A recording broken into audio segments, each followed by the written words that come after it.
So, good day everybody. Today I will be talking about two things, wood and asphalt. So, the first is wood. So, there are two types of wood. Hardwood and softwood. Hardwood comes from deciduous trees, the ones that shed annually. So, shed annually meaning during winter wala na sila leaves. Nagbalik sa spring and everything kay nanasad sila leaves. So, these trees, like maple, oak, cherry, mahogany, and teak trees, muna siya hardwood. Softwood, on the other hand, are coniferous trees like pine, fir, cedar. Unlike hardwood, they do not shed annually. So, kani softwood, mo gani pine tree gamiton for Christmas trees because lagi dili sila mo shed annually. So, there are common construction products made of wood. First is the glued laminated timber. So these are used for exposed ceilings and beams. So laminated wood kasagaran gamiton ani kay kanayaning cabin field houses. Those are what you use. Then second is plywood. Plywood is made from thin sheets of cross-laminated veneer bonded together. So they are resistant to impacts, chemicals, and changes in the environment. Kasagaran kay bawon man jud taon say gamiton sa plywood, single layer flooring, wall and roof sheathing, pwede sad siya gamiton for marine applications.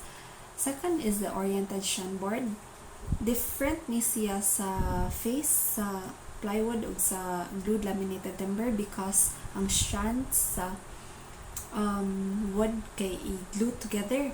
So kani kita ka nga more siya weird nga dili siya homogeneous pagkabutang and everything kay glue together man gud ang strand. So ang kani siya is resistant to deflection and delamination and warping.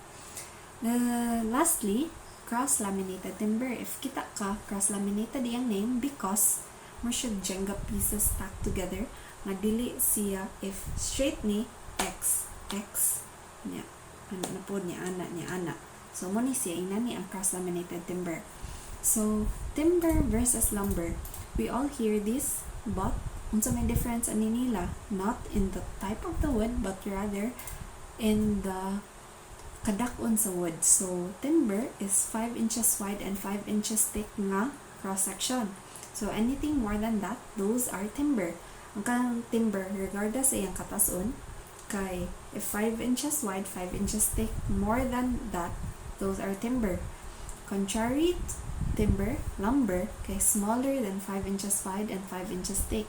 Timber is used for large construction, lumber is not. These are used for residential construction.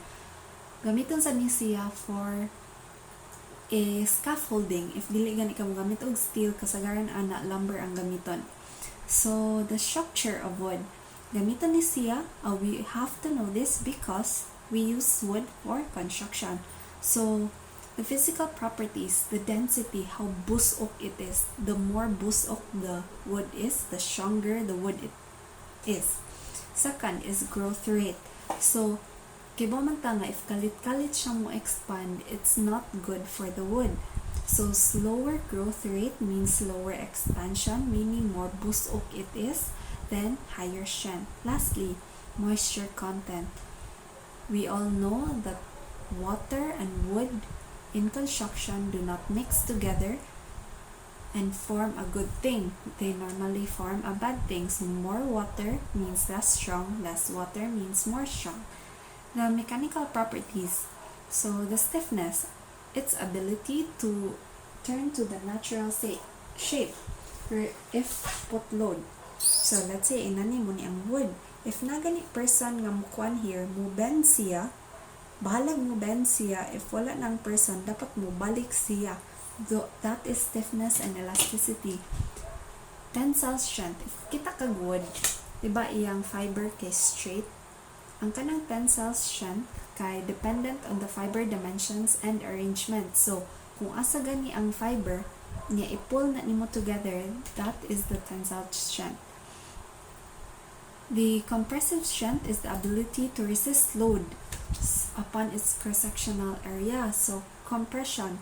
So kay na taan na shear strength develop along the or across the grain. So across kay cross-sectional ana bending strength. So ang kaning bending strength kataong giingon ninyo nga if ibutang gani nimo diri, how grabe it will bend without failing. Failing meaning mo putol siya. Toughness, so it depends on the arrangement of the fibers sa wood. Cleavability is the ability of a wood to split when acted upon by a force like a wedge. And lastly, resilience, amount of work the material will do upon release from a state of stress. So balag, so if but nga nimo siya load, ang pagbalik niya, so resilient siya kay maka-push back man siya. Kana. So why does wood deteriorate? First, because of living organisms like kanang mga termites. We all know nga balag-bag unsa kabaga ang wood if wala siya na chemically coated from chemicals that would prevent termites from eating it. Wala, alkansi gyud ka mahalo gyud yung wood. Sunlight is also not good, and moisture, water, so not good. Second is asphalt.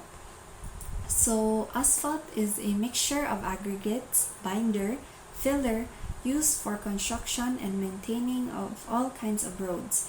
So there are 4 layers of asphalt. First is the surface course.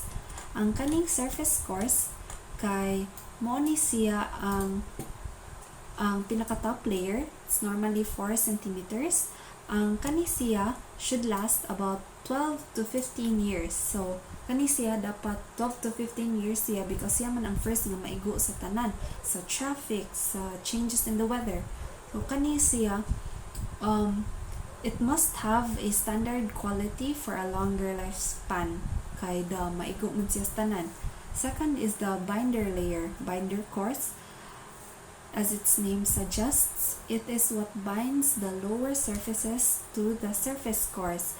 So ang kani siya kay its main function is to rapidly and effectively derive the traffic and load vibrations from the upper to the lower. So dapat siya ang mo spread out ana nga load.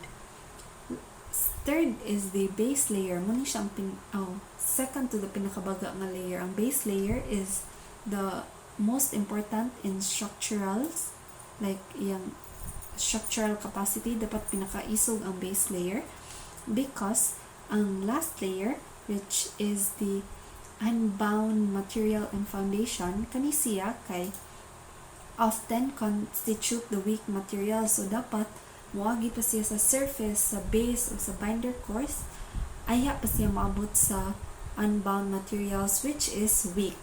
Ang kaning base course mo ni siya ang last resort before siya maabot sa unbound. So dapat strong sa ni siya.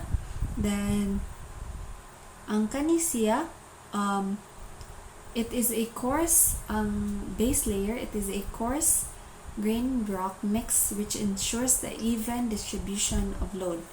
So there are 3 types of asphalt: hot mix, warm mix, and cold mix. Ang kanya sila, the difference is the temperature.